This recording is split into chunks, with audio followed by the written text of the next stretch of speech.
Hello, and welcome to another episode of Defense Uncut, the first dedicated English language Pakistani defense news commentary podcast, where we unpack Pakistani military procurements, events, and issues in laser-focused detail so that you build an accurate and informative big picture. On June 6th, the official X account of the government of Pakistan revealed that China proposed a significant arms package consisting of 40 J-35 stealth fighters, the KJ500 airborne early warning and control or AWACS system, and most crucially, the HQ-19 theater air defense system. Coming a month after Pakistan's short but intense conflict with India, the timing was intentional.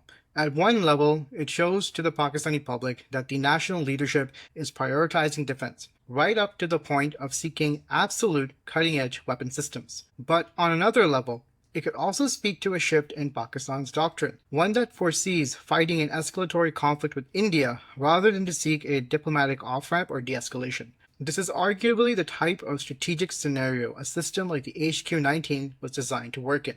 With me today, I have my regular co-hosts, Arslan Khan and Asim Al-Islam, and we will unpack the specific pieces of this announcement with the goal of understanding how it impacts both Pakistan's operational requirements and potentially its wider industry goals. So Arslan, Asim, how's it going? Yeah, good. Good to be here. Good to be here. So first off, let's get into the 8th day government tweet. So the Pakistani government announced that it signed a $4.6 billion deal with Azerbaijan for the sale of 40 JF-17 Thunders, which isn't just the largest JF-17 deal, but I believe it's also the largest defense export Pakistan has secured up to this point.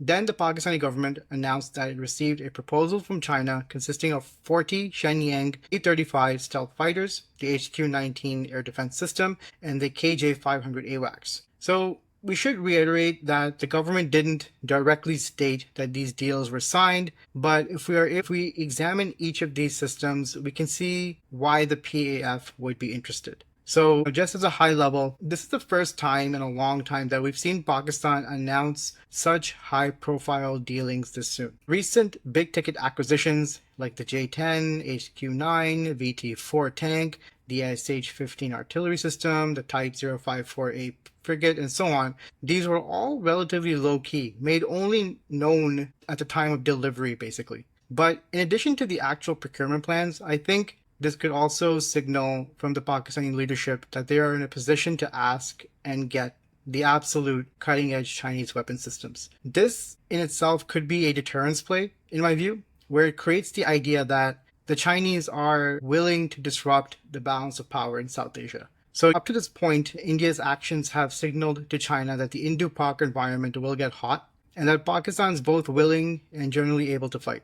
Pakistan for sure has its disadvantages, but some of those can be rectified with straight-up major arms transfers. So in augmented Pakistan, so to speak, it can force India to divert most of its military on itself and, in those recurring hot engagements, generate real-world data that will loop back into China's Tier 1 systems. So, Asim, what do you think? So I generally agree with that assessment, but I just have a couple points. So firstly, like George Carlin said, it's always the economy stupid. So does Pakistan have the ability to do what China expects Pakistan to do for it, right? So the question we need to ask is, do we have the industrial and economic capacity to do the things that we are expected to? So that's an important question. So this might be a good thing for Pakistan because China might have more of an incentive to have Pakistan progress economically now because it has a bigger bone in the fight. Another aspect to this is maybe China is not willing to do all of that and maybe just wants to be the industrial backbone for supplying to Pakistan, right? So that could also be a thing. And the final thing that I wanted to say on this was, I think this is a clear indication of Pakistan choosing a side in the big strategic game, right? So Pakistan has clearly chosen China. I mean, there was very little doubt, but instead of the West. And for West, I'm including Turkey in this definition of West because, as we'll talk about later, Khan is one of the, sort of competitors to the J-35, right? So this is sort of a clear choosing of sides. Yeah. So, Aslan, I know before we get into the specifics of the HQ-19 other aspects, I do know that you wanted to really weigh in on the JF-17 aspect as well, because this is not just, as we stated, the biggest JF-17 export order up to this point, but it's also potentially Pakistan's biggest export order in its history. So, what are your thoughts about it? Yeah, so to be honest, I think out of all of the news that came, this is probably the most important thing that's been revealed, right? Because J-35s were always a given, and the other two aspects they're sort of up in the air at the moment. So firstly, let's just touch on what even the JF-17 Block 3 is, because you go on the internet and you'll find 10 different answers for this question. So let's start off. The key differences here. Radar, we've also seen an inclusion of a built-in electronic warfare suite. So you're not relying on podded solutions anymore. There's been some fly-by-wire work, so they've reworked the flight control systems and other avionics. So it's more of a from the get-go, and particularly now with the push for domestic avionics, it seems more and more like the JFC Block 3 has become a iterative solution or a stepping stone of sorts.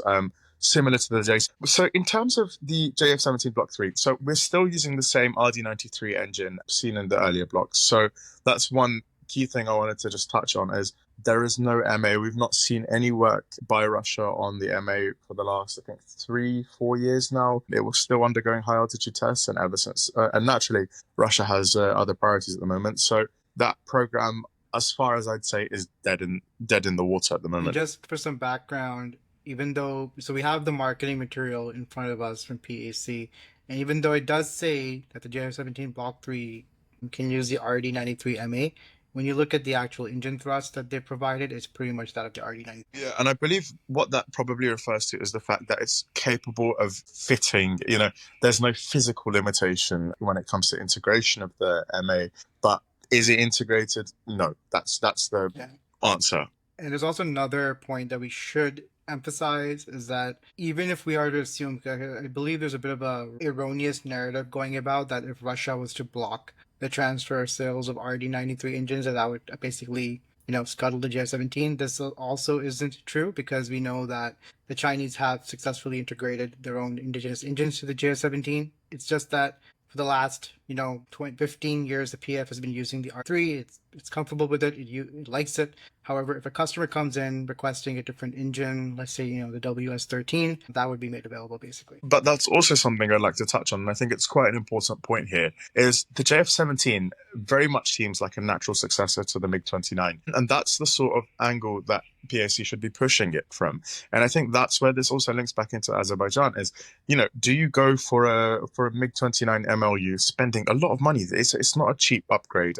And on top of that, Russia is occupied. So you're not going to get that anyway at the moment. So it's sort of the natural progression, right? So when we talk about WS13 and whatever other engine options, the RD-93 is a very sensible choice. And as you mentioned, the PF has been using it for decades now, and they will have maintenance and MRO and all this kind of things in place. So naturally, they're going to be comfortable with it, and they don't have the interest or motivation to change. And so back to Azerbaijan. So again, you've got commonality with their MiG-29s, and I think that's probably quite a serious selling point, that it's quite easy to absorb as a system. It's designed from the ground up to be easily absorbed, and it's a shame that the PSC misses this point and does not drive this point home, that you've got commonality with your existing systems, with your existing MROs and your workshops and your crews. Your technicians can all be transferred over with relative ease, and you have a genuinely modern, capable platform. Moving on a little bit is production capabilities at PAC have stood at, so the production line has a maximum output of 24 airframes per year. And we've seen the output get slashed over the years. So I believe it peaked during the Block 2 time, where you were seeing PAC producing a full output airframes, churning them out at a rate of 24 per year. So the orders were getting fulfilled quite fast. However, now we're seeing the Air Force's priorities are seeming to shift a little bit. Naturally, as I mentioned, the Block 3 seemed like more of an iterative stepping stone, trying to integrate whatever technologies they could from wherever. There was interest in a new engine via the Eurojet, or there were IRST and all this and that. So it really seemed like a means of getting whatever they can, seeing how it fits, seeing how it works, and iterating and developing on that, just like the J-10B. So if we go back to the production run, so you've got a capacity of 24 airframes per year. As I mentioned, we've seen that get slashed. Block 3 saw the highest number airframe we've seen is the number 23. Yeah, I believe the order was for 30 units. So I Yeah. would assume it would reach 30. Well, I would disagree with you on that because what we've seen, what from my analysis and my view of this is that the PAF has currently lost interest in the JF-17, and beyond that, I also believe that the OEM has lost interest in the JF-17. The OEM being AVIC, right? Yeah. Sorry, so the other partner is probably a better word. So the other partner has probably lost interest in the J-17 as well, and it makes sense, all right? So if we come back down to this, so looking at the Azeri order, I'm expecting it to take about 2-3 years to finish, and as we mentioned, we've seen number 23 being the last airframe we've seen from the production line. And what that makes me think is the remaining 7 airframes have been diverted to the Azeri Air Force, which will still take some time to complete. And then the remaining order fulfilled over the next 2 years, which I think is quite a realistic timeline. Because, so going back again, we've seen the production output slashed because naturally they're drip feeding orders to be able to sustain the orders, to be able to sustain the production line. Because as you mentioned, J-35s, J-10s, all of these require funds, and naturally they're going to need to be axed from somewhere. There's no pressing, urgent need to be able to induct these systems on a rapid basis like there was before with the Block 2s, you know? You had massive swathes of F-7s being retired. So in terms of production capabilities, so now going on to the limited procurement numbers, and again, this is not set in stone. This is purely my belief. So firstly, the Azeri order is 4.6 billion for 40 airframes. It's a significant order and it's a significant cost, but that really indicates a really massive support infrastructure, massive weapons procurement, all these kind of things. So that number isn't just an airframes cost; it's a whole support package, right? Absolutely. And for the J10, you mentioned it's about 75 million was what the PAF. Yeah, so I think there's quite a bit of context we need to in with both the JF-17 and the J-10. So when the PAF started, and we'll have a dedicated episode, or I'm assuming several dedicated episodes on the JF-17. The JF-17 was started at a point in history where there was no J-10. I mean, it was under development, but you're talking about a relatively early stage of China's original aircraft development journey. So things like its flight control technology, its engine technology, those were in their early stages. When the PAF signed on to the JF-17, it was the pragmatic move to get a low-cost, medium capability multi-role fighter to just rapidly replace the F-7s and the Mirages. And the original procurement plan was for like 150 to 200 units. Like you go back into any previous, or rather the majority of the times the PAF spoke about the JF-17 across different air leaderships, the number always hovered between 150 to 200. I mean, you had times when the number stretched to 250 or even 275, but those were like one-offs. The general average was 150 to 200. And basically the PAF reached that point. Right, it reached that point with the JF-17B and then the first batches of JF-17Cs or Block 3s. So that's the first aspect.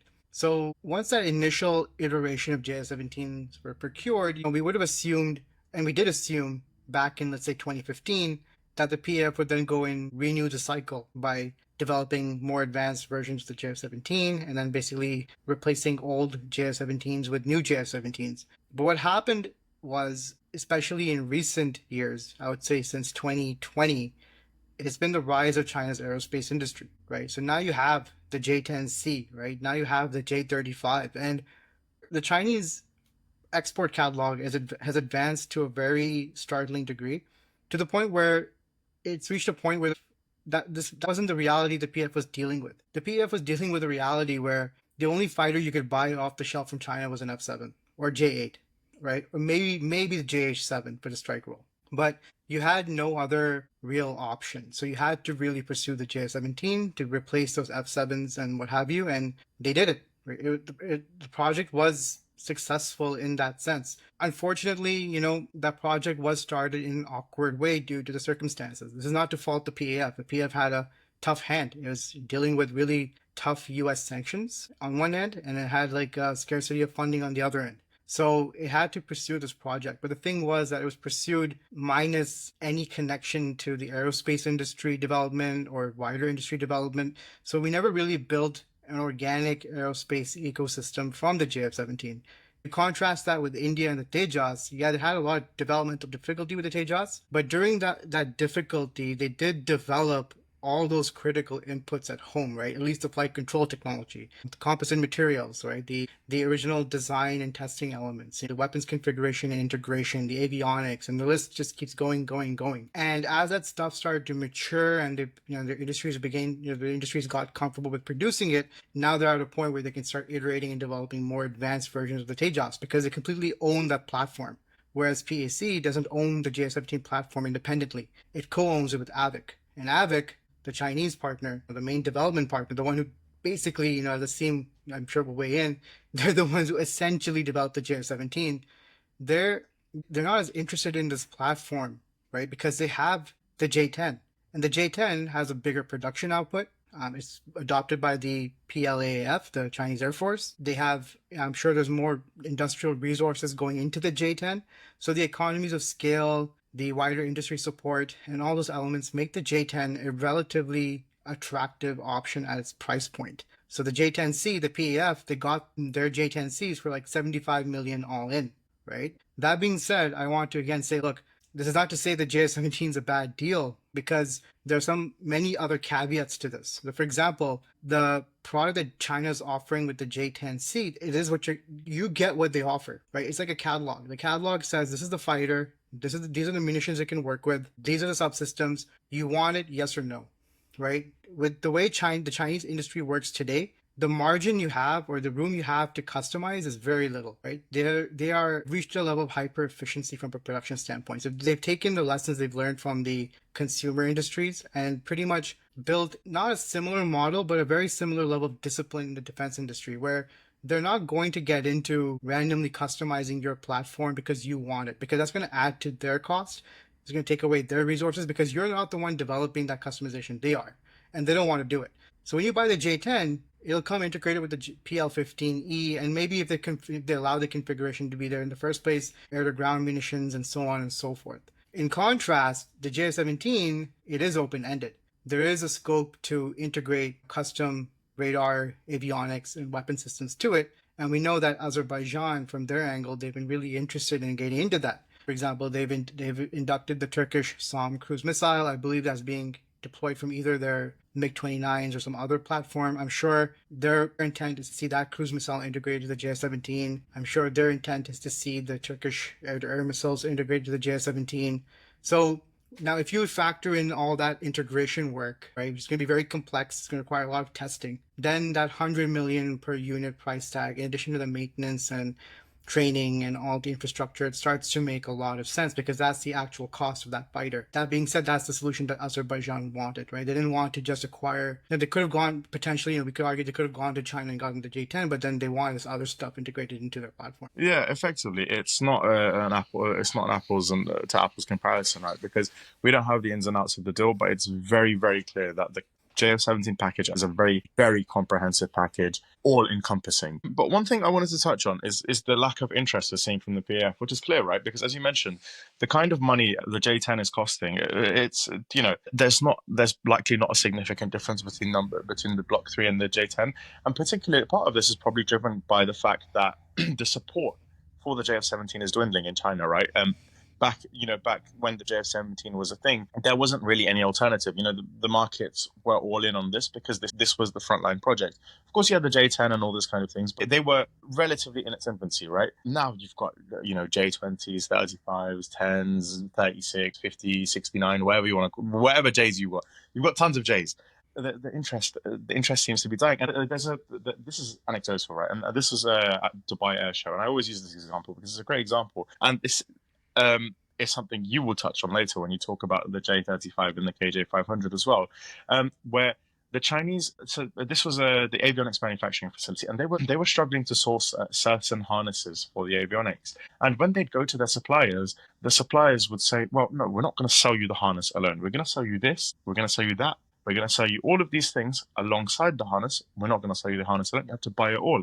And this is something I believe you'll be able to touch on as well, as we saw with the PL-15s and the J-10s as well. And we're probably seeing again with the KJ500 and the J-35s, is the market is just losing interest, and at this point, the numbers aren't there either for it to be viable as well. So it seems, all in all, that the PAF is kind of starting to lose interest. And we see this slashed production numbers.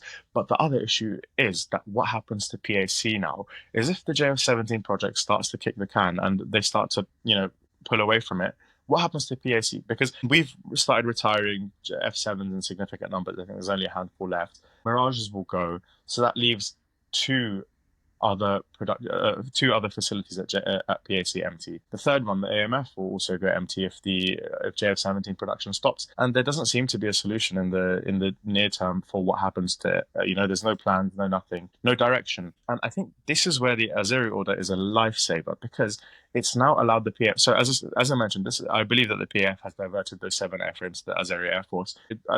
As you discussed, there's probably a ton of integration, a ton of testing, a ton of customization work going on, which explains why it's taking so long to come to fruition, this order. So I believe those 7 airframes would have been diverted to the Azeri Air Force. I could be wrong, but that's my assessment. And what I think is happening here is this is such a lifeline for the PAF, because it gives them that breathing room to be able to decide the future of the JF-17. Azerbaijan is effectively single-handedly keeping the production line open. And I'm sure there was some really, really amazing deal offered to them, right? So we saw their order effectively increase from a squadron to like 3/4 squadrons.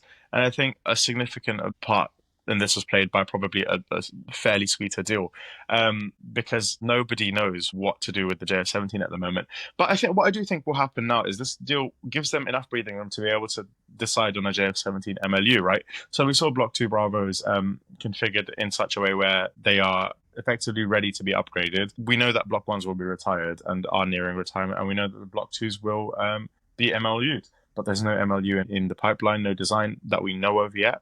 And I do believe that the final iteration, whenever it does come, so as I mentioned, I do believe the Block 3 is sort of like an iterative stepping stone. So this final iteration, when it does come, will probably be a heavily, or as heavily as possible, local variant using a local radar, which we know was in development a couple of years ago. Yeah, so in terms of the direction of the JF-17, so we do, in terms of a potential Block 2 MLU, they do have the PFX Alpha OCU initiative, so that's very clearly been indicated as a JF-17 upgrade, like a MLU on existing airframes. Yeah. That's one aspect. The other aspect, I think, which makes this Azeri deal very important, not just for the continuation of the JF-17, but also potentially to where it might get led into the future, is that the Azeris are basically bankrolling the additional integration and customization work in a sense. Yeah. So with Azerbaijan stepping in, I think we can see a scenario, and I think Asim, you had touched upon this in a discussion we had, was basically where it could lead to the integration of different kinds of standoff weapons, air-to-surface weapons of different origins, right? But it could be Turkish, it could be from NESCOM, which would basically reposition the JF-17 and give it a new lease of life as that standoff weapons carrier and taking up from the Mirages, basically. Yeah, so this might be a slightly controversial opinion because there's a lot of debate on what the PFX really is, but in my opinion, it could be entirely wrong. The PFX is essentially an attempt to get the JF-17 without Chinese inputs, right? Because as we've just... Sorry, bringing it home, effectively. Yes, right. So as you guys have pointed out, the Chinese have various reasons to be losing interest in the JF-17, right? So it's not that, they're being evil or something, as some people might, construe this to be. But it's just that the economic reality of the fact is that they're losing interest in the JF-17. And like you just said, this could be a wonderful opportunity for the Azeris to bankroll the integration of Turkish systems on the JF-17, because as we know, Turkey is essentially the most realistic or the most capable country capable of putting systems that can replace the systems currently on, let's say, the Block 3 JF-17. So for example, they have an AESA radar, right? They have a whole family of air-to-air, air-to-ground missiles. They're developing electronic warfare systems. They're developing mission computers. They basically did the Ozgur program for their F-16s. And as we know, these areas are very close with the Turkish aerospace industry as well. So it is very likely that as you discussed, that the cost that is so high for the JF-17 is due to the fact that they're basically bankrolling, uh, let's call it the JF-17 Block 4 or the PFX or whatever. That includes a lot of Turkish inputs, and I think that's the key thing to take from this. There's also another big picture point that I wanted to speak about, and that is about the PAF. So if you look at the PAF as a fighting force, all the stuff that you said about when the Jet-17 was started, and the problems that it faces now, and all this stuff, PAF made basically the perfect decision as a fighting force. Now, the problems that we're discussing with the JF-17, and all that stuff, that's because PAC is now trying to be the industry part of the PAF, right? So PF is only interested in being the fighting force. It only cares about whether or not it can defend the airspace of Pakistan and inflict damage on the Indian Air Force. It is idly not concerned with developing the aerospace industry of Pakistan. That's not its job. But I mean, unfortunately, it has had to do that, or it has been willing to do that.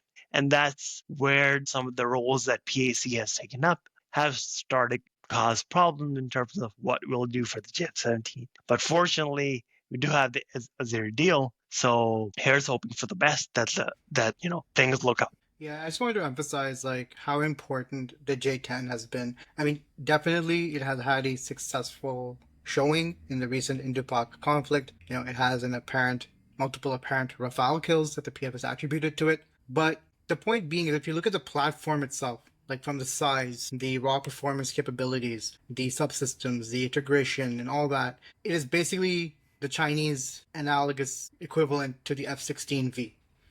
Like there was a scenario, in previous PF leaderships, if they had made a certain decision a certain way, if they had just agreed, to let go of the FMF funding the Americans pulled away and just grow the F-16s, the follow-on F-16 purchase, that we would be talking about the F-16V or the Block 72 at this point. But no, the decision they made was to switch to the J-10. So now they have this fighter, which stands in the category of the F-16. This was the mainstay fighter the PF always wanted, right? Like even before the JF-17, I mean, they basically made the decision to can the program that was before the JF-17, the Sabre 2, in favor of buying just a lot of F-16s. So the point being is that with the J-10, they have finally this really well optimized air-to-air capability, right? And it is loaded with really good electronics. I mean, one thing you can say about China, above all else, that they have really done well in terms of integrating advanced electronics into a tight package, basically. So with that in mind, when you have a fighter like this coming at you at 75 million a unit, and you're going around telling the world that it's done really well from an air-to-air standpoint in your recent conflict, reason stands that this is the fighter that you want to basically, as a fighting force, invest in. Now, the three of us, we kind of have a dual focus where we're looking at the fighting force, but we're also looking at the wider industry picture. And I think it's plausible. I mean, I wouldn't discount the JF-17. I just think that the role will evolve. I mean, I think for the PAF, the air-to-air aspect of it is not as important anymore because they have the J-10. I mean, I remember 10 years ago, we were all sort of, pulling our hair out at the fact that the JF-17 is a stable design versus the Tejas, which has relaxed stability. And there's this whole debate that was happening in relation to the wing loading, the maneuverability. Well, the J-10 solves that problem, right? That's the fighter you're going to use to knock out other fighters, basically. In addition to potentially the J-35. What the JF-17 gives you now is this, I would say, especially if the Azeri deal pans out completely and gets, completed, it gives you this very versatile attack option where I could potentially see the Azeris, possibly bankrolling even the integration of something like the Rasub and other future, the Azub 81 LR and all these other NESCOM munitions to the JF-17. It gives you that, flexible strike option that you can pair with the J-10. So you leave the J-10 as it is. I believe the PLA uses the J-10 primarily as their air-to-air asset. That's how they optimize it. You use it for the role that it was designed for, take its air-to-air capabilities up to the maximum, and then you use the JF-17 as your follow-up attack aircraft, basically. Yeah. And one other thing, last thing to touch on is also the J-70s have always been procured on a rolling line of credit from China, right? So if, as we mentioned, the Chinese are losing interest, logically, it makes nothing but sense, right? So they can twist our arm in that sense as well, is they're the ones bankrolling the procurement. If they want us to buy J10s, we're gonna buy J10s. If they want us to buy J35s, we're going to buy J35s. But the benefit of the Azeri order is it gives the PF some breathing room to go buy what it needs to in the moment, J10s, J35s, whatever, and then focus on the JF-17 longer term in terms of MLU development or localization and through a Block 4.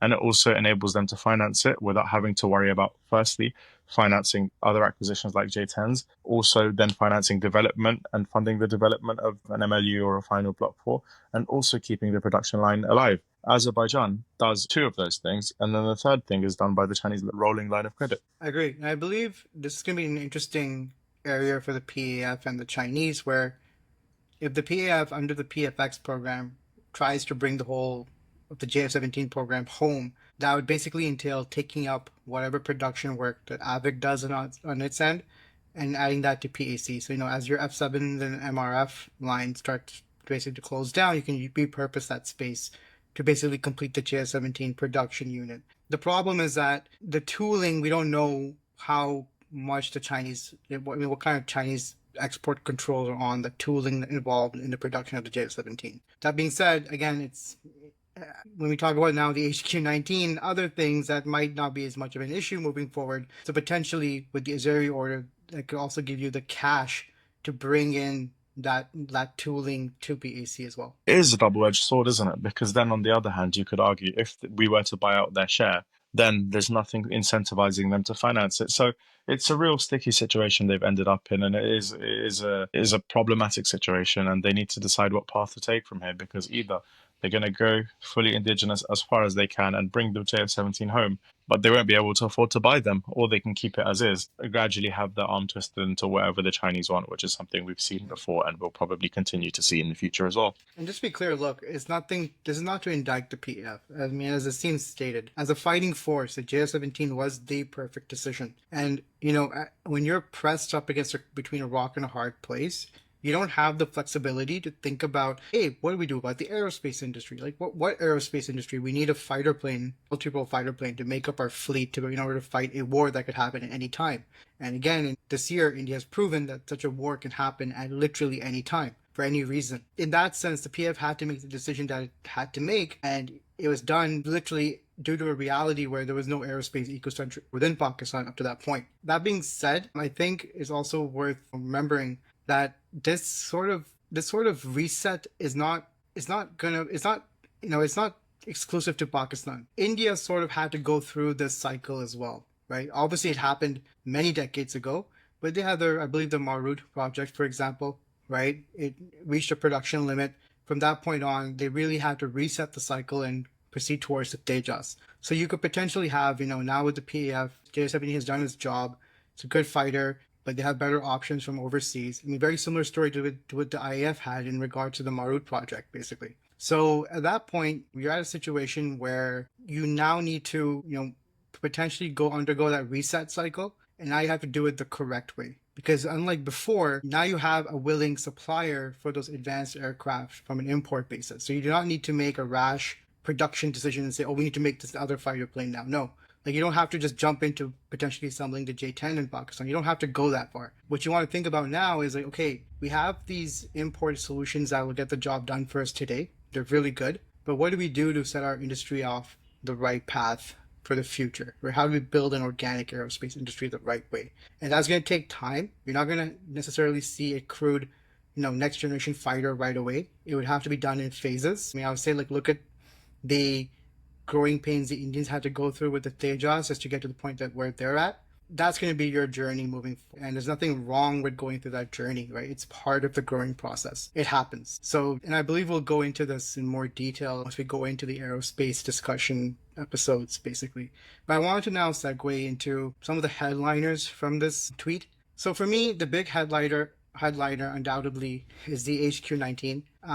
Last episode we were discussing how Pakistan is facing a serious threat from not just the BrahMos, but in the near future, Indian hypersonic munitions as well. And to me, this HQ-19 business sounds like a direct counter. So now just to preface, so verifiable details on the HQ-19 are hard to come by. This isn't a system on China's export catalog, and as importantly, it also factors directly into China's own strategic interests. So the simplest way to look at the HQ-19 is to consider it as China's analogous counterpart to the American THAAD. So it's an anti-ballistic missile system with kinetic kill capability. As stated, there are reports that the HQ-19 can reach an altitude of 124 miles or 65,000 feet and intercept missiles, so the missiles that have ranges of up to 3,000 kilometers. So just to be clear, it's not the H that has a range of 3,000 kilometers, it's that the system HQ-19 can intercept ballistic missiles that have a range of 3,000 kilometers.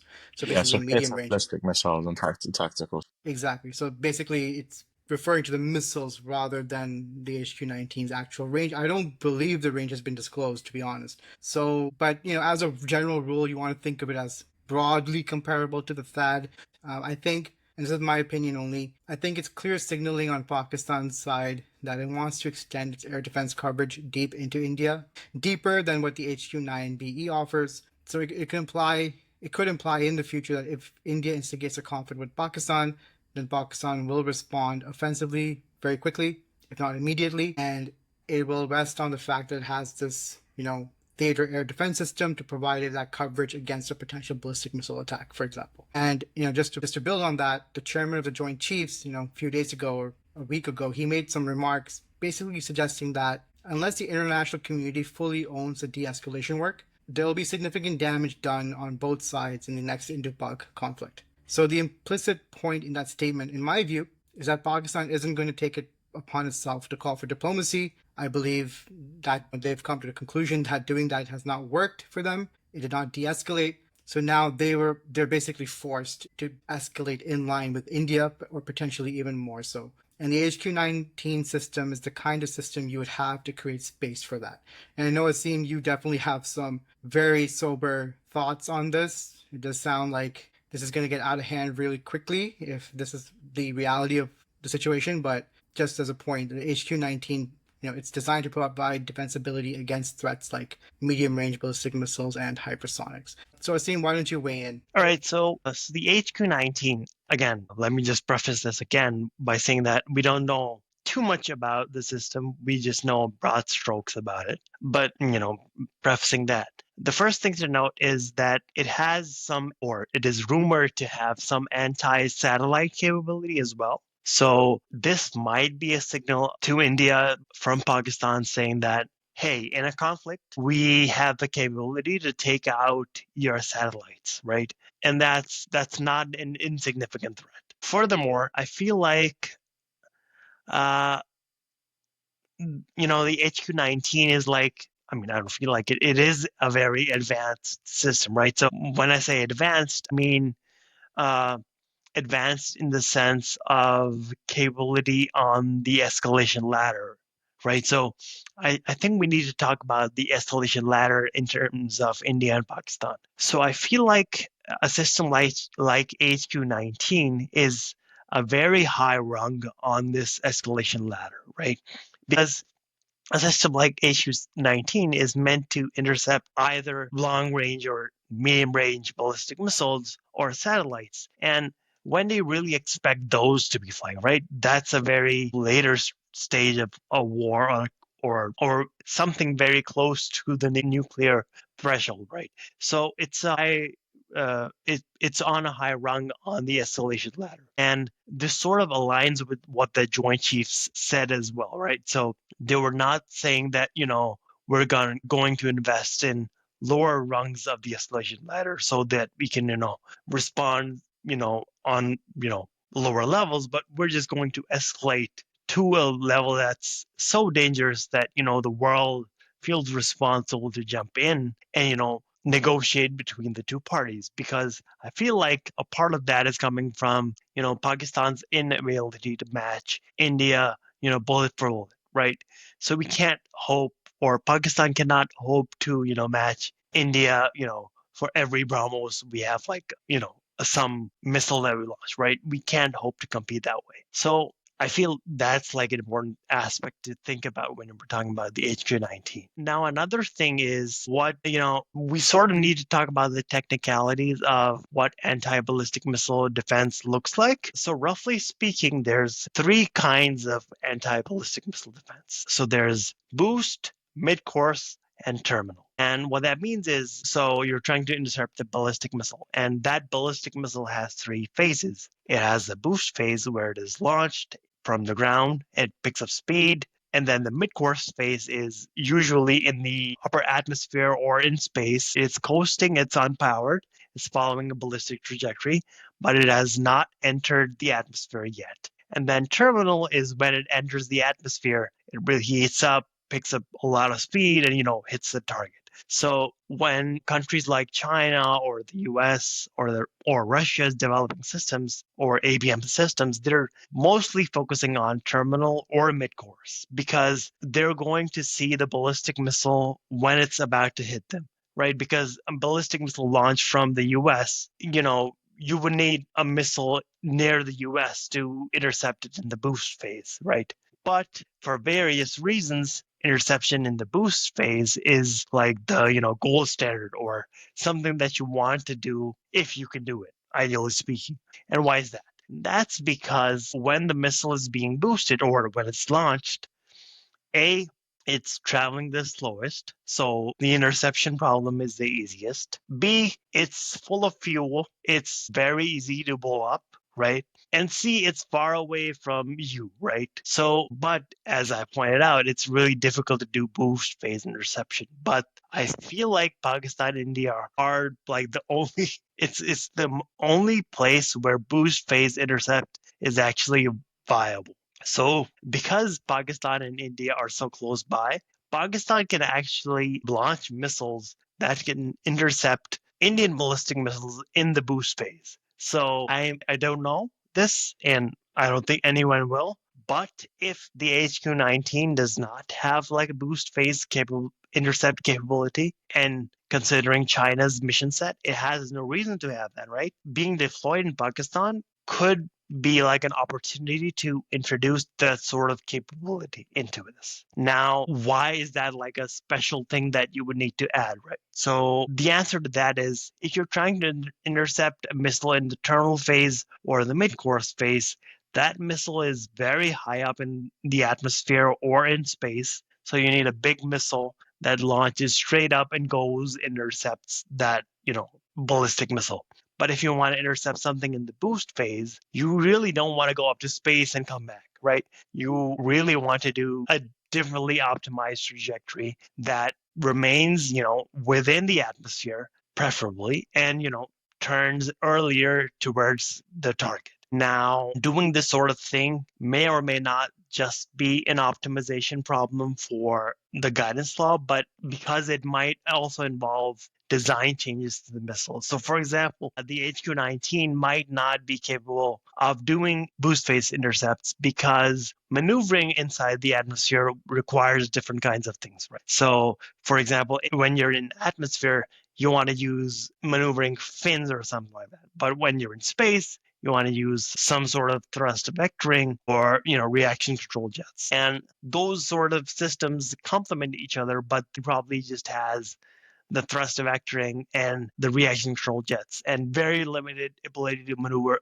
within the atmosphere. So that makes it unsuitable probably to intercept things in the boost phase. So what I'm really saying is maybe there needs to be like a customized version for Pakistan, or this might be an opportunity to make a customized version for Pakistan. And this sort of also puts water on the theory that maybe this sort of system is meant to intercept something like the BrahMos, which is a low-flying, high-speed target, right? Because, like I just said, the HQ-19 interceptor missile is not designed to fly in the atmosphere for long. It's meant to go really quickly up to space and hit a ballistic missile warhead in the terminal or mid-core phase. So you can't really hope.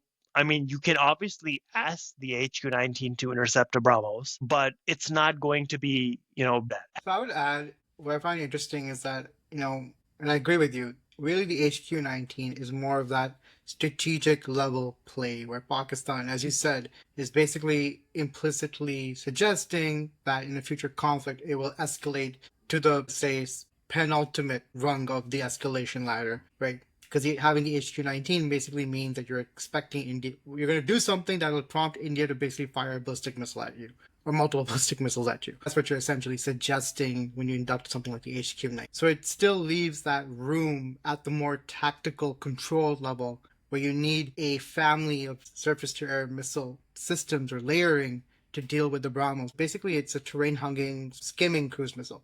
So it operates at a lower altitude, it can maneuver to an extent, so it requires a very different type of solution. Like, we're not saying that the HQ-19, for its role, it's useless. That's not the point that we're making.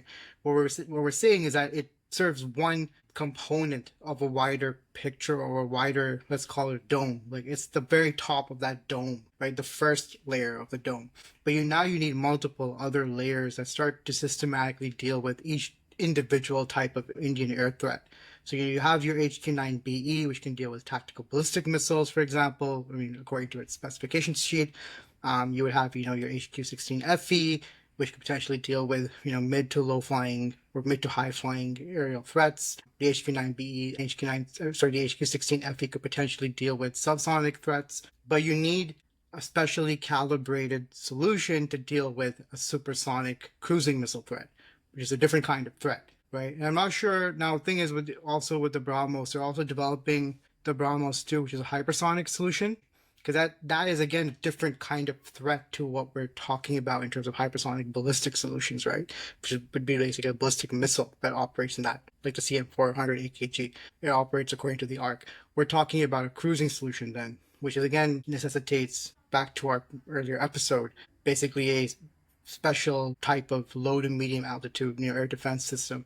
So Arslan, I know you have some thoughts on this. So, what are Pakistan's options at the lower level here? Well, as I said last time as well, it just comes down to a case of misplaced priorities. Look, at the moment, first of all, I don't think this HQ-19 and J-35 stuff is new and is as a result of what happened recently. I think these are things that will have been in the works for a while. So to say that it's misplaced priorities is probably not accurate. However, in the overall picture, again, we're focusing on the upper tier, the top heavy systems. We're back to focusing on that upper level and neglecting that whole upper to middle to lower tier. And it just comes back to, now MBDA should honestly sponsor me at this point. But yeah, I will harp on endlessly about the benefits of a system like CAM and a solution like CAMIA.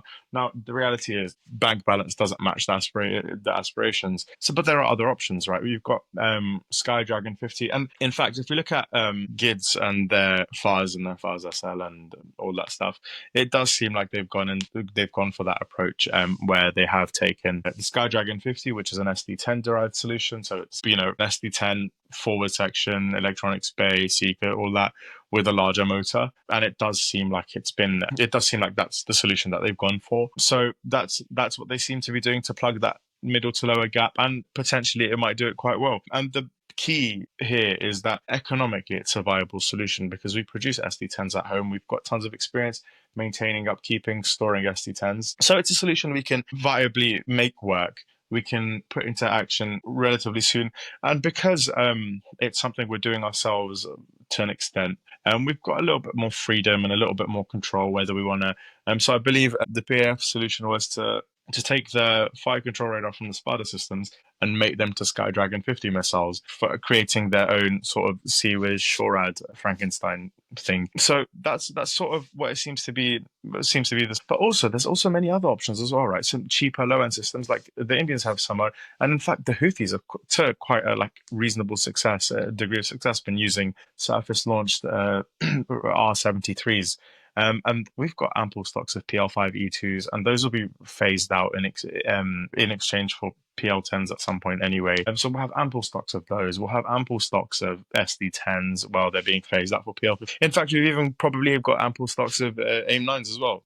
And these are all solutions that can be put together to create that lower to middle tier, to be able to defend air bases and all of these. And because these are quite reasonably maneuverable, quite reasonably agile, quick reaction systems, which are the kind of things we need to be able to defend bases and carry that bulk of work. Like the Indian side, they had a ton of weight being carried on the shoulders of barracks and the QR SAMs and MR SAMs and all these kind of things. So effectively, that is a strategy that we should be looking to mirror because it's been used to great effect. It was really successful, and it's something we need to look at mirroring here as well. I'd also add, just based on what you're saying, in terms of the long run, speaking of the IRST, one option that the PF could theoretically pursue when the time is right and the resources are there is basically repurpose the PL-10 into a similar IRST type solution, because that's really what the IRST SL is. It's literally the IRST air-to-air missile, repurposed as a SAM, and then they build a family around it. And in fact, it's probably a solution that probably wouldn't even require much OEM input either. You wouldn't need to pair it with a radar or whatever. It's got its own seeker. It sees what it needs to see and it goes for it. It's a really rudimentary and really actionable solution without much OEM input. Of course, if you piss off the OEM, if you upset the OEM, they may not want to sell to you. But it's a solution that can be made to work relatively easily, relatively stress-free. And in fact, even if we forget the Chinese and the PL-10 and whatnot, South Africa, the A-Data, Umkhonto, all these kind of things are on the table, on the market, and are easily actionable and affordable. Solid. So let's move on to the next topic here. So the J-35, it's not surprising considering that the PAF announced that it was planning to procure the fighter. I think in my view, it's part of the PAF's long-term plan to basically upgrade its offensive capabilities such that it could mount several large-scale air operations into India at once and in succession. So basically this was A-35 as a procurement plan was not likely, but it was certainly conceived following the Swift Retort operation, which the PAF found to be successful. So the idea was that, in Swift Retort, you had basically the JF-17s, the Mirages, and to an extent the F-16s basically operating as one cohesive force to mount a large-scale air operation, which involved standoff weapons being deployed into India. The idea is that in the long run, you would transition this over where something like the J-35 would replace the older F-16s and then be the nucleus of that strike formation.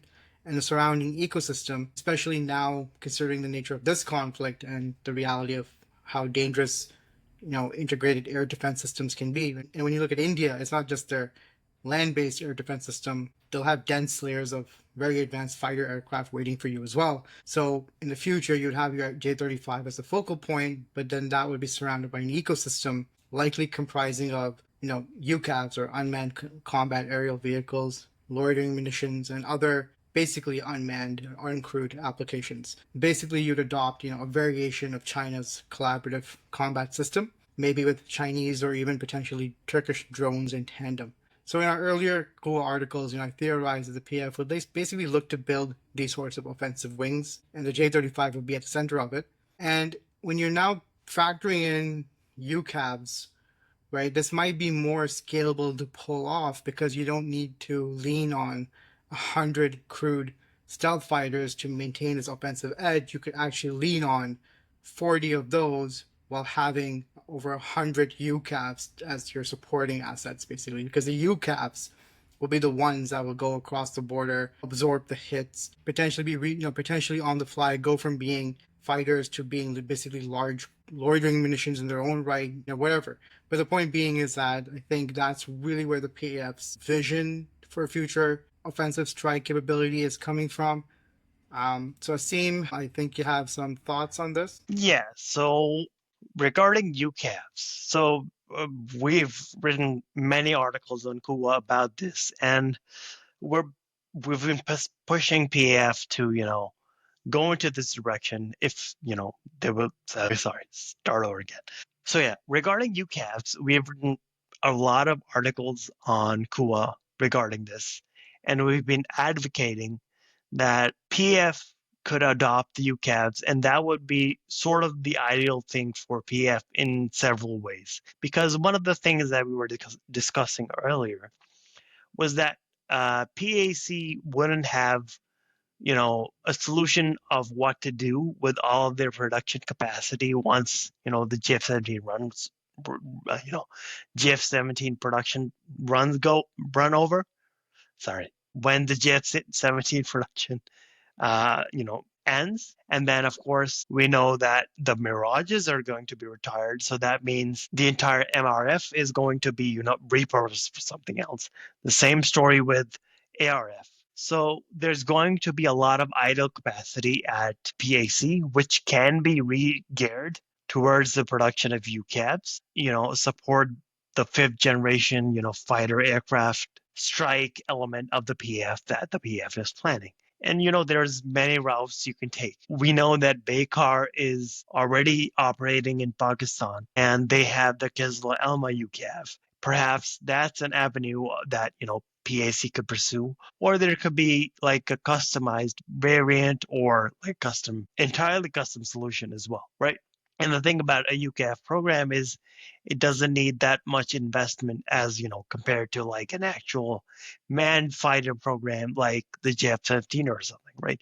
So you could still import, the fighter jets from China and, work on the UCAVs yourself. Now, having spoken about the UCAVs, I do want to, touch on sort of the big picture strategic implications of the 35. And there are two things that come to my mind. So first of all, I think, Bilal, you mentioned this earlier as well. The introduction of J-35 in the South Asian theater is sort of a destabilizing, like strategically destabilizing factor, right? Because there is currently no fifth generation fighter aircraft in South Asia, right? India doesn't have one, Pakistan doesn't have one.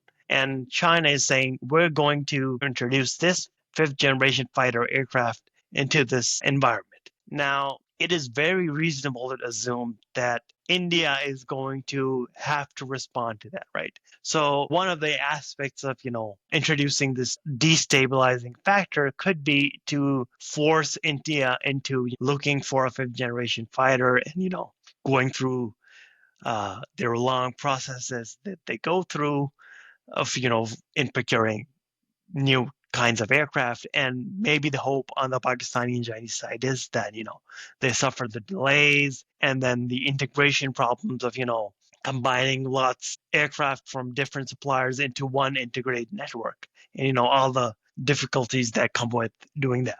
So that's like a thing that, introduction of a fifth generation fighter into this scenario would do. The other thing is Pakistan has obviously been hinting a lot about the Khan program as well, right? So Turkey's fifth generation fighter program. This may, there's a small chance that this prohibits Pakistan from procuring the Khan aircraft because, maybe there's only so many fifth generation fighter aircraft that the PF can buy. On the other hand, I do believe that, Khan might fill a different role than the J-35 because of two reasons. A, it's a slightly bigger aircraft. So what that essentially translates to is it has more, capacity for carrying maybe strike, weapons, enough weapons internally. It has more range. And it has more capacity to be upgraded in terms of space. So there's like more things you can cram into the actual airframe. And the second thing about the Khan is it has the benefit of being sort of adjacent to Western technology. So the sense that you get from the development of the Khan is that the Turks are trying to develop a super F-35. So they look at everything that the F-35 has and they go, we want to one-up this, right? So that's at least their plan. If whatever they're planning comes to fruition, it is going to be a very, very capable aircraft, right? And that might fill a different niche than the J-35, right? So in the future, right, there might be a situation where the PF is operating, two fifth generation fighters, right? Because maybe at that point in time, that is the generation that is more common, right? So you need like lots of those aircraft. So I agree. Now, with regards to why the J-35 now, I think in addition to the stuff I wrote about the offensive end, there's the other aspect of the equation, which is basically replacing the older F-16s. The PAF, it has basically around, 58 to 64 older F-16 Block 15 units. These were procured through the 80s. Obviously, you had the Peacegate 3/Peacegate 4 units, which were partly used by, I believe, the U.S. Air Force for a bit, that were inducted, post 9/11, and then you have the ex-Jordanian ADFs. So these are getting old. The OEM Lockheed doesn't have a service life extension program for them. I mean, I believe they've all gone through the existing Falcon Up/Star program. So through the 2030s, these are going to be basically nearing a point where they're going to be needing replacements, right? And the ITAR-free Khan, I mean the Khan without the U.S. inputs or critical components, especially the engine, it's not going to be available best case until the mid 2030s, because although the Turks are developing their own indigenous engine, they're going at this basically alone, right? So it's going to take some time for them to get to the point where they'll have a fully serviceable, ready to use engine. I mean, I know they have their aggressive deadlines and I respect them for it, but there's a reason why only 5 countries on Earth manufacture their own modern jet engines, right? And one of those countries is really just a consortium of multiple countries, right? Just the EU. And now France, which is the other last independent player outside of the big superpowers, the US and China. France and Russia are the last big independent players in this regard. Russia is busy with some other stuff. We don't know how their next generation engine programs are going. France is now looking to work in a consortium. So that just tells you how hard this is to do alone, right? And even India's struggled as well. So that, I believe, from the PF standpoint, is so far out that they just need a modern, but they need a next generation fighter to start replacing those F-16s in that offensively oriented role. Like, you might ask, well, why didn't they just get more J-10s? But the J-10s are not going to play that role, right? They're designed and optimized for that defensive air-to-air role. Basically what they carried out during May 7th, basically. That's what they've been optimized and designed for. The J-35, with the Chinese Navy, the PLAN weighing in, is meant to be more of that forward strategic projection support asset, right? So I think that's where the PAF's rationale to procure the J-35 came in.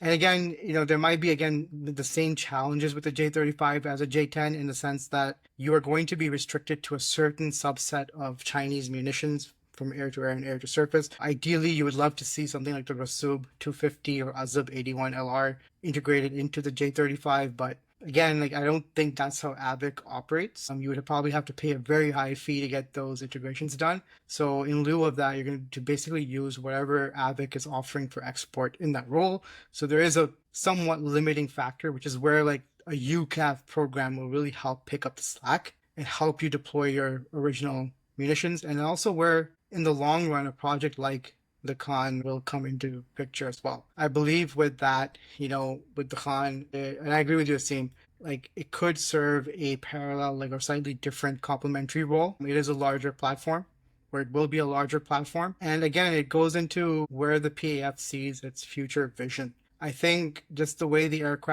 new aircraft that are being developed and designed now, the rise of UCAV technology, I feel like, and plus with the rise of Pakistan's air defense investments, I believe that the PAF's entire scope is gradually shifting to becoming more of a strategic impact player as opposed to a tactical air defense. I mean, that part will still be there, and that's where you have a J-10 into the picture. But I feel like in the long run, SAMs, as they advance, will take on more of that role, more of that territorial defense role, and the PAF will gradually transition into being a strategic impact player where it would basically engage in more of those offensive operations and what have you. And that's where, it starts. The J-35 could potentially go to the Khan. I mean, we're talking about timelines that extend 2030s, 2040s, 2050s here at this point. What I do find interesting, though, amidst all this, is that the PF did not commit to additional J-10s. I find that to be very odd, considering that they've attributed all 6 kills to the J-10, from my understanding, or at least all the air-to-air kills to the J-10.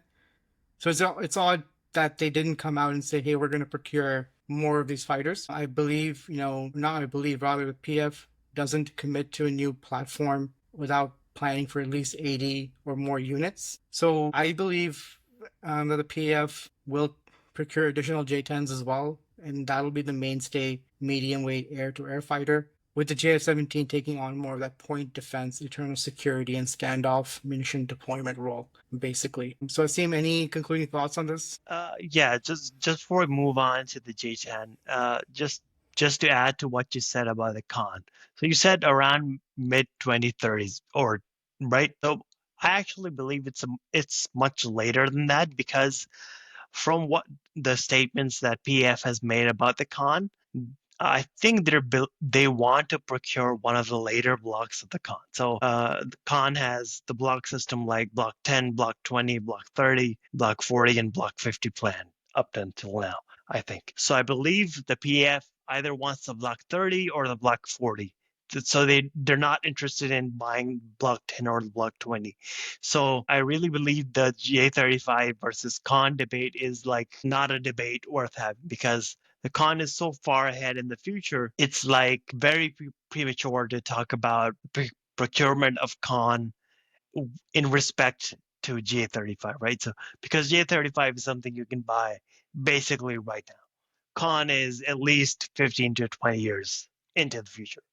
And now regarding what you said about the J-10s. So I believe this is really a case of the PF trying to optimize the amount of money that they have. So they needed to get the J-35s, and obviously they need to get some other stuff together with the J-35s to, establish that entire ecosystem. So that was prioritized. And I think in this situation, PF also has a luxury that they didn't have earlier. Right. So we talked about this earlier as well. Like when the JF-17 was started, PF didn't have any options to import, really nice jets, right? But now PF can go ahead. We want 3 squadrons of J-10, 2 of J-35, and then we'll produce, a 100 JF-17 Block 4s or whatever, right? So they have the luxury to plan things like that right now. And, keep in mind that we have an entire fleet of Mirages that are, past 50 years, right? And they need to be retired yesterday, right? So we have a lot of aircraft that need to be retired quickly. So whatever numbers we can get, I think we are getting. And I really feel as you pointed out, that, JF-17 is going to be relegated to a role that is similar to that of the current role of the Mirages in the PF, right? So they're primarily going to be standoff weapon carriers, and defend some airspace in the back of Pakistan, right? So J-10s are going to be the leading edge of the offensive air-to-air operations. The JF-17s are going to be at the back end of that and do standoff and naval operations, I might add. And then J-35s we're doing, hopefully with the addition of UCAVs, for strike operations, right? So I think that's going to be and the future, makeup of the PF. And you'll notice that, I didn't mention the F-16, because I think we can all agree that gradually the F-16 is going to be phased out, right? As you pointed out, we do have a lot of very old F-16 airframes as well. We do have new, Block 4s, but we do still have a lot of the older ones that need to be replaced as well. So there's no shortage of airframes that we want to replace. So being able to replace them with imported J-10s or J-35s, I think it's a great thing. Yeah. Sweet. So next one is the KJ500 AWACS. So some time ago I wrote on Kua that in its goal to build those offensive dedicated wings, the PAF would seek a new AWACS platform to complement the ERI, but it would provide much longer, or let's say higher output radar. So it would provide much longer detection and targeting ranges, target support, and those elements. But I thought that the PAF would seek the ERI ER, given its prior familiarity and comfort with the ERI. So I'm wondering, if this whole news about the KJ500 could potentially be in relation to that role, to be part of that offensive operation setup. So basically, one of the things that could be a piece of this is the fact that because the PAF is procuring the HQ-19, or is interested in the HQ-19, it's procuring the J-35, it has a large assortment of Chinese origin SAM systems and air-to-air missiles. That simply put, having the KJ as your node for things like cooperative engagement capability and those other elements would just make the most integration sense because the stack is already there. You don't want to get into trying to develop too many original inputs and systems within this because you are talking about real-time operation level support. You're talking about real-time communications, data links, and all those sorts of things. You just want those to work as reliably and smoothly as possible. So you don't want to unnecessarily break the wheel, so to speak. So Asim, what are your thoughts on that, the whole KJ500 part of this? So the KJ500 thing is the most puzzling thing to me because I mean, we sort of know that when we got the J10s, one of the modifications that we got for PAF was a tactical data link. And I'm reasonably certain that's for communicating between for communication between J10 and the SOP 2000s. And I mean, nobody said this out loud at the PAF conference, a press conference, but I believe in this recent conflict, cooperative engagement was used between, J10s and SOPs. And that was only possible because, Pakistan got, customized data links on the J10s. Now, this begs the question, why didn't we get the same data link on the J-35? So presumably we're getting the KJ500 as the AWACS to work with the J-35, right? So the question is, why didn't we simply get a data link modification like we did for the J10 for the J-35 so that we can still use our old AWACS because we do have, a good number of those. So that's the first question. And then the second question in my mind is the KJ500 is based on the Y, which is basically like a modernized Y8. And again, these are rumors, but people said that, people in the PF were saying that they didn't have like the best experience with the aircraft platform itself, right? So I don't know why the PF would go for the same aircraft again. And another aspect of that is we already had the SOP 2000, which is a prop aircraft, a turboprop, and then we're getting this, which is also a turboprop. And this begs the question, why aren't we getting a jet-powered AWACS? Because basically, a jet-powered AWACS can fly at least, something like 10 or 15,000 feet higher than a Prop 1. And therefore, is less affected by the curvature of Earth, can be installed with a better radar, looks further into the enemy's airspace. So there's a lot of advantages to, having a jet-powered AWACS. So these are some of the questions that, are at the back of my head. So regarding why PF would go for the KJ500.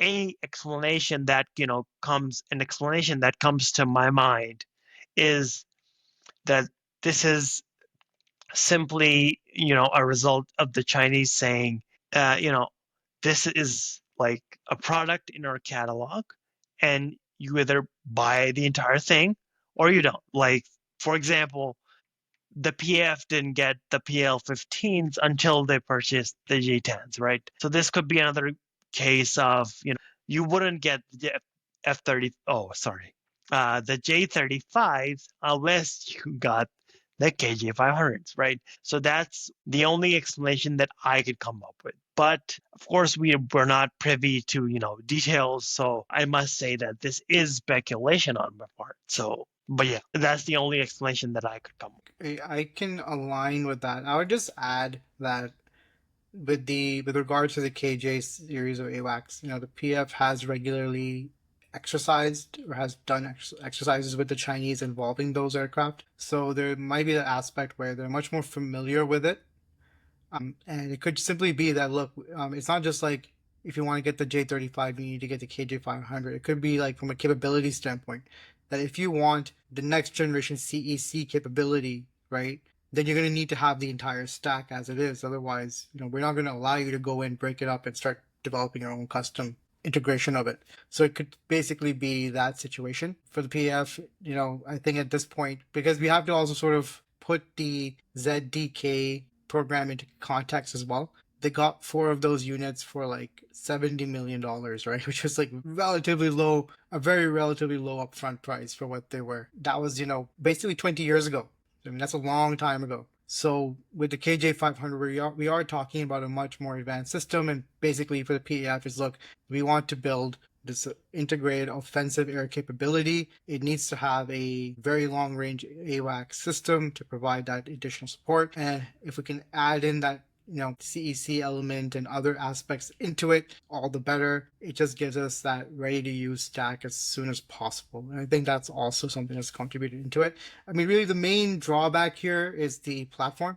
Because again, from the Chinese standpoint, they're not dealing with the lack of strategic depth that Pakistan has, right? So for them, the turboprop is fine. I would have expected with the PAF that they were more interested in leveraging something like the Bombardier or even the Lineage/Embraer platforms for their future AWACS platform, for the future AWACS platform, due to both the higher altitude, the higher climb rates, the higher speed, and all of those aspects. So I think it'll be interesting to see. Again, the government said this was a proposal. It was a proposal. It doesn't mean the PF necessarily signed on to every aspect of it. We might be in for a surprise. You never know. But it's just worth putting that out there. So for our listeners, if you're wondering where Arslan is, he does have another commitment. So he had to drop out quietly. So from this point on, it will basically be Asim and I continuing the episode. So the last bit, and this is not within the news itself, but I think as a prospect, this could become more realistic. What I wrote down here is there scope now for hypersonic support or collaboration from China? So basically, given this news, what are the prospects, of China potentially helping Pakistan build its own hypersonic munition solutions? We discussed in the previous episode with regards to the BrahMos that Pakistan's goal shouldn't be just to try catching up with India for supersonic missiles. Rather, it should go for the next thing. And the next thing would be hypersonics, right? And up to this point, the biggest constraints besides funding, which is a real one, has been access to controlled equipment like instrumentation, testing, and other elements to be able to carry on that kind of work. So what are your thoughts about that, Asim? Yeah, so assuming that, China is willing to, basically teach Pakistan how to make hypersonic systems. The first question in my mind is, does Pakistan have the capacity to absorb that, know-how, industrial base, and technological base, right? That's a big question mark. Because developing hypersonics or, being able to absorb the infrastructure for hypersonics is a very expensive endeavor. And it's expensive because there's only so much you can do with computers, right? So with regular, or basically most aerospace systems, you can do a lot of things these days with computers that has made many, many things much cheaper. But the problem with hypersonics is because humanity is basically learning to do this for the first time, roughly speaking. Computers and simulations are basically don't give you a very good, simulation what's actually going to happen. Sorry, let me start again. Sorry, that was bad. So the problem with hypersonics is the development. No, let me start again. So the problem with hypersonics is that you can only do so much with computers, because with traditional aerospace systems, we have, decades of experience, almost a century of experience of development, where we can correlate simulations with things we can do on computers, right? So you can do things on computers these days, like CFD, lots of things. And these are all established pipelines that let you do things for cheap, relatively cheap, right? But with hypersonics, you have no idea how these things or this physics works, right? So the only thing that is useful there is, or mostly useful, is wind tunnel testing and flight testing, right? With regards to wind tunnel testing, you need very specialized wind tunnels that can simulate hypersonic flows. And these are, very small at the throat. They use specialized fluids. They're not obviously using air, and they have to simulate the thermodynamic environment, right? So not only the speed, but the temperature and the plasma of, the entire thing. So either you could, invest in those, which is obviously very expensive, or you can do flight testing, right? So, for example, whenever the United States is testing their hypersonic weapons, they do it from a B-52, right? So they have access to a B-52 to which they stick a hypersonic missile that they launch and then do flight tests, right? So obviously Pakistan doesn't have B-52s, or like it can't afford to launch, hundreds of missiles just to test hypersonic systems, right? So developing hypersonics will be difficult for Pakistan, right? Or even absorbing the capacity to, develop hypersonics will be difficult. So it might just end up being a case of, producing systems that China develops, right? So that's a totally reasonable thing to do. But we shouldn't expect like the aerospace industry in Pakistan to, suddenly start developing hypersonic systems because of this, paradigm of China helping us out more. Another thing is that we sort of have seen a cheaper way to do hypersonics, and that's the Iranian ballistic missile named Fatah, right? So not to be confused with the Pakistani Fatah, right? This is the Iranian Fatah that they used on the attack on Israel, right? And what that is it's a ballistic missile. It's a medium-range ballistic missile, but the reentry vehicle itself has a large rocket motor. And so let me give a little context on this. So when we fire a ballistic missile or a modern ballistic missile, the warhead usually separates and that warhead either maneuvers or doesn't, but is not, accelerating. So it's falling under gravity, right? That's what makes a ballistic missile ballistic, right? But what the Iranians did with the Fatah was they stuck a very large rocket motor on their reentry vehicle. So even though a ballistic missile may be traveling at, Mach 18 or 20 or something when it's outside or in the rarefied atmosphere, once it enters the atmosphere, it decelerates. And then when it hits the ground, it's maybe going at Mach 3 or Mach 4, maybe, right? Probably Mach 2 or Mach 3, right? But what the Iranians did was they added the rocket motor to their warhead. So it's actually powered while it's flying through the atmosphere and while it hits the ground. So that lets it hit speeds of Mach 4 or 5 when it's hitting the ground. And because it's a re-entry vehicle, those sort of physics and things have been studied as, as early as the 60s for the space program. So that's not something that's too out of the realm of, Pakistan to develop. So I do feel like that sort of hypersonic system is in the realm of possibility for Pakistan to develop. Right? But the problem with that kind of system is it's mounted on a ballistic missile, and that's a very high rung on the escalation ladder.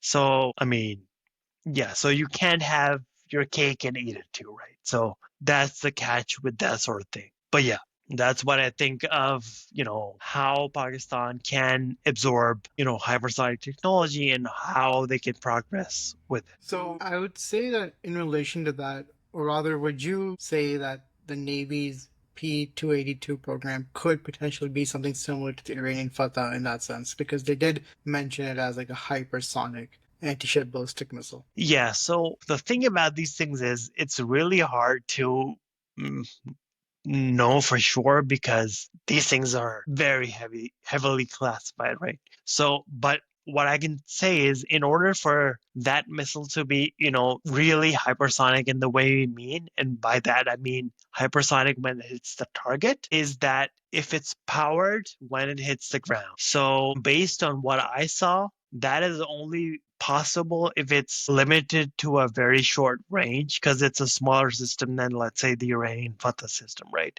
So that's one possibility, right? So I'm not saying it's not a hypersonic system or that it is not capable of hitting a target at hypersonic speeds, but I'm just saying that the trajectory that you would end up using to be able to use that at hypersonic speeds would be a very small range, right? So what I suspect is that it's the P2A2 is like a stepping stone to something that comes into the future, right? So maybe they're testing the warhead's ability to hit the ground at higher speeds or at hypersonic speeds. And then once they have perfected that, they could stick that warhead with a powered reentry vehicle on a bigger missile, right? So, but as the system is right now, again, like I said earlier, I am only guessing because obviously this stuff is classified, but based on what I can see and based on, like guessing what it probably does, I don't believe it's like in the same class of system as the Iranian Fatah, right? It is a much smaller system, and it would have to make several compromises to be actually hypersonic when it hits the ground. But then just to conclude, so I think, hypersonic discussions aside, it seems that the world's dynamics are shifting a bit.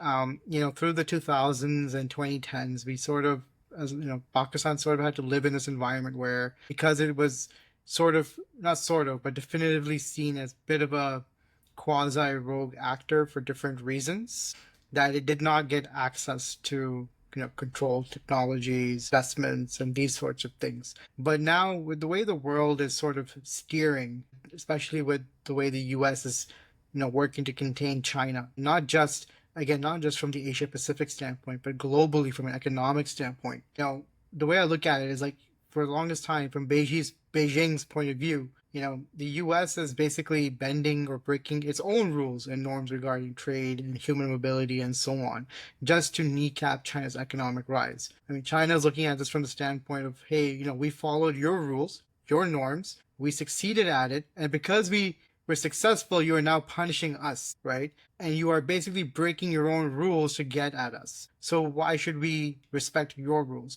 So this reality could potentially open up a situation where we might be seeing hints of it already, with China potentially releasing the HQ-19 to Pakistan or stealth fighters to Pakistan, where there could be a play for Pakistan to basically develop and secure, in general, not just in relation to hypersonics, but let's say aerospace more broadly, or naval development, or munitions development, just generally, things like controlled instrumentation technology, testing systems, and wind tunnels, tooling, and other sorts of equipment that it could actually use to build and design its own munitions, drones, SAMs, and other systems. Like, what are your thoughts on that? Yeah, so I absolutely agree with what you said, that this is indeed a great opportunity for Pakistan, right? But unfortunately, I have to look at history, right? And Pakistan has been giving several opportunities like that, like in the past, and we have, squandered all of those, right? So unfortunately, we haven't had a great track record. But I am an optimist at heart, so I do hope that this time is going to be different. And yeah, so it is a great opportunity for us to basically use this rivalry between two powers that want to use Pakistan for their needs, right? But like I said earlier as well, it's a lot about the economy as well, right? So we have to have some sort of planning that involves industrialization of Pakistan and all of this benefiting the economy of Pakistan, right? And for that sort of thing, you do need long-term planning. And I just hope that that kind of planning is, in the minds of the planners in Pakistan, right? So the people that plan all these things over, horizons of decades should keep these things in mind. These are very obvious trends in the world strategic environment. So yeah, Asim, I broadly agree with you. And I just wanted to take a bit more of I'll take the optimistic path as well. I think the way this conflict with India panned out, and just the way the public responded to it, as well as now the reality of potentially fighting a full-scale war has settled in to everyone's thought process. It's a reality. It's not theory, right? I think there's broad-based support within Pakistani society to invest and build up defense, and ideally do it the correct way where the industry gets involved. I think that kind of impetus could potentially drive the decision makers to make the right calls and to approach things correctly. I think also, compared to previous periods, China might take a more active mentoring role. So maybe not be hands on, but take that approach of really trying to guide the Pakistani industry towards those best outcomes. So, for example, it might step in when, for example, when the next, when it looks at something like PFX or AZM, the Chinese might step in and say, look, you cannot develop a crewed fighter. You don't have the capacity for it. However, you have these target drones already. So why don't you develop things that are laterally connected to those target drones, like a decoy drone. And then once you have the decoy drone, then develop your loyal wingman UCAV. And then once you have that, develop a larger UCAV and just keep doing it this way.